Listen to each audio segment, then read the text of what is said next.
नमस्ते दोस्तों, कैसे हो आप सभी। स्वागत है आपका हमारे YouTube चैनल पर। दोस्तों, आज मैं आपके सामने एक नया टॉपिक लेकर आया हूं जिसका नाम है संविधान सभा। दोस्तों, मैंने अपने नोट्स बनाए हुए हैं। उस नोट्स में से आज आपको संविधान सभा के बारे में बताऊंगा। तो चलिए दोस्तों, शुरू करते हैं। दोस्तों, मेरी राइटिंग थोड़ी ख़राब है, आप लोग समझ ही सकते हैं। अगर आप नोट्स बनाना चाहें तो साथ साथ नोट्स भी बना सकते हैं।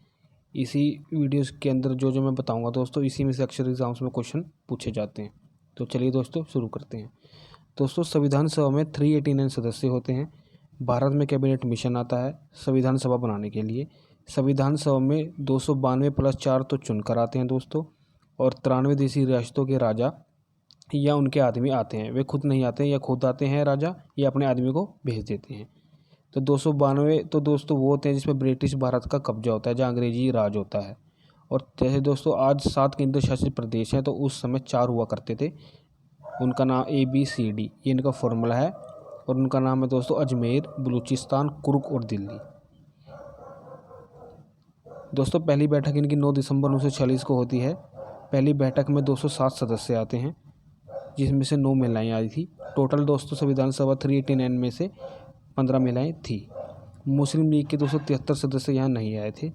जो सच्चिदानंद सिन्हा थे दोस्तों, वे इसके अस्थायी सदस्य बने थे।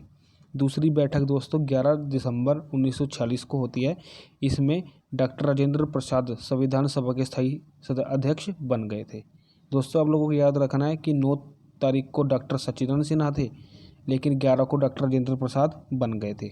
और 13 दिसंबर को दोस्तों नेहरू ने संविधान सभा के सामने उद्देश्य प्रस्ताव रखा था।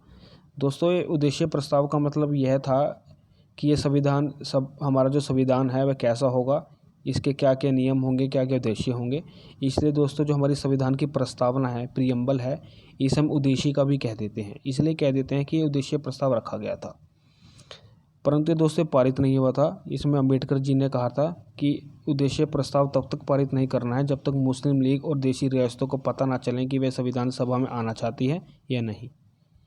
तो दोस्तों यहाँ पे एक व्यक्ति होते हैं KV राव। उन्होंने अम्बेडकर जी को संविधान की जननी कहा था। ये एग्जाम्स में कई बार पूछा भी गया है कि अम्बेडकर जी को संविधान की जननी किसने कहा था। तो KV राव जी ने अम्बेडकर जी को संविधान की जननी कहा था। मुंबई की सीट से दोस्तों इलेक्शन में खड़े हुए थे अम्बेडकर जी संविधान सभा के इलेक्शन के लिए, लेकिन ये यहाँ से हार गए थे। फिर ये मुस्लिम लीग की सहायता से बंगाल से इलेक्शन जीतकर संविधान सभा में आते हैं। दोस्तों आप लोग पूछोगे कि यहाँ से हार गए थे तो वहाँ से कैसे जीत गए। दोस्तों, आप लोगों को पता है इलेक्शन एक दिन में नहीं होता है। आज यहाँ है तो कल कहीं और हो रहा है, परसों कहीं हो रहा है, कहीं चरणों में इलेक्शन हुए थे दोस्तों इसके। तो ये इसलिए वहाँ से इलेक्शन जीत जाते हैं दोस्तों। परंतु आप लोगों को पता है कि 15 अगस्त 1947 के बाद बंगाल में जिस जगह से ये खड़े थे वह सीट पाकिस्तान में चली गई थी, क्योंकि भारत का विभाजन हो गया था आज़ादी के बाद ही। फिर ये संविधान सभा के सदस्य नहीं रहे थे।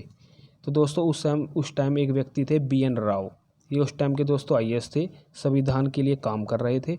और दोस्तों UNO के अंदर एक संस्था काम करती है ICJ, international court of justice, अंतर्राष्ट्रीय न्यायालय।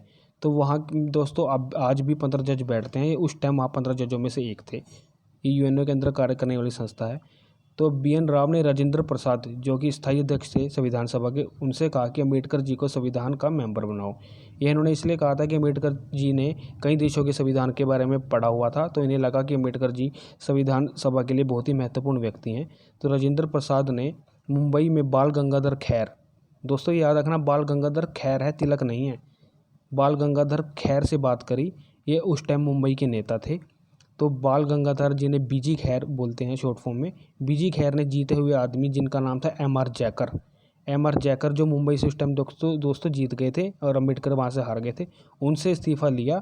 और इस्तीफ़ा लेने के बाद अम्बेडकर जी को उस सीट पर आकर संविधान सभा का फिर से सदस्य बनाया। तो BG खैर दोस्तों ये 1955 में भारत के भाषा आयोग के एडवी बने थे। इनसे 2 क्वेश्चन पूछे जाते हैं, तो ये दोनों क्वेश्चन आप लोगों को याद रखने हैं। तो अम्बेडकर जी प्रारूप समिति के अध्यक्ष बनते हैं दोस्तों, जिसे ड्राफ्टिंग कमेटी बोलते हैं हम। परंतु संविधान सभा का जो प्रारूप था वह BN राव ने तैयार किया था। दोस्तों, आप लोगों को याद रखना कि संविधान के निर्माता थे तो डॉक्टर अम्बेडकर जी थे, लेकिन अगर क्वेश्चन ऐसे पूछा जाए एग्जाम में कि संविधान का प्रारूप किसने तैयार किया था, वह BN राव ने तैयार किया था। तो ये दोनों अलग अलग हैं, याद रखना दोस्तों। तो संविधान सभा में कुल 11 अधिवेशन हुए थे दोस्तों, परंतु 12 टोटल हुए थे। तो आपको 12 को पहले चुनना है अगर ऑप्शन में आता है, वरना 11 आप चुन सकते हैं। संविधान में 284 लोगों ने साइन किया है दोस्तों, ये आप लोगों को याद रखना है।